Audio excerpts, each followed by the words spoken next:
పూర్తి వివరాలకు చదవండి రేపటి అక్షర శిల్పం దినపత్రికలో.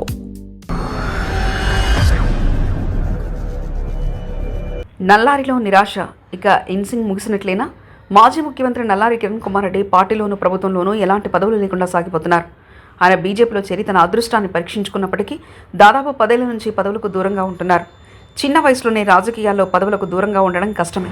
రాష్ట్ర విభజనతో నల్లారి కిరణ్ కుమార్ రెడ్డి రాజకీయాల గ్యాప్ ఇచ్చి మరీ పార్టీలు మారినా ఫలితం లేకుండా పోతుంది.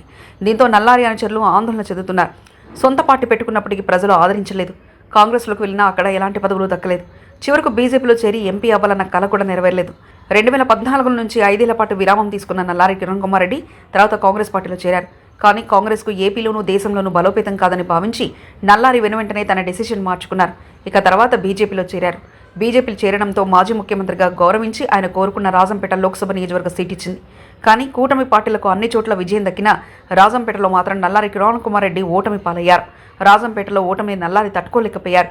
దీంతో ఆ నియోజకవర్గానికి కూడా దూరంగా ఉంటూ వస్తున్నారు. ఇక అదే సమయంలో రాజ్యసభ పదవి అయినా దక్కుతుందని నల్లారి భావించారు. కానీ బీజేపీ కేంద్ర నాయకత్వం మాత్రం కొత్తగా చేరిన వారికి పదవులు ఇచ్చే పరిస్థితి కనిపించలేదు.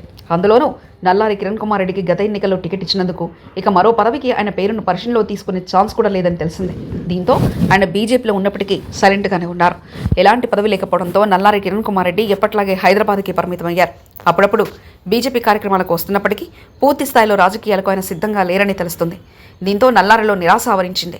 వచ్చే ఎన్నికల నాటికి పరిస్థితులు ఎలా ఉంటాయో తెలియవు. దీంతో నల్లారి కిరణ్ కుమార్ రెడ్డి ఇక రాజకీయాలకు దూరంగా ఉంటే మేలన్న సూచనలు సన్నిహితుల నుంచి వినిపిస్తున్నాయి. అందుకే ఆయన ఏపీ రాజకీయాల నుంచి కూడా మాట్లాడకుండా మౌనంగా ఉంటున్నారట. ఎదురు చూపులు చూడడం తప్ప ఆయన చేయగలిగిందేమీ లేదు.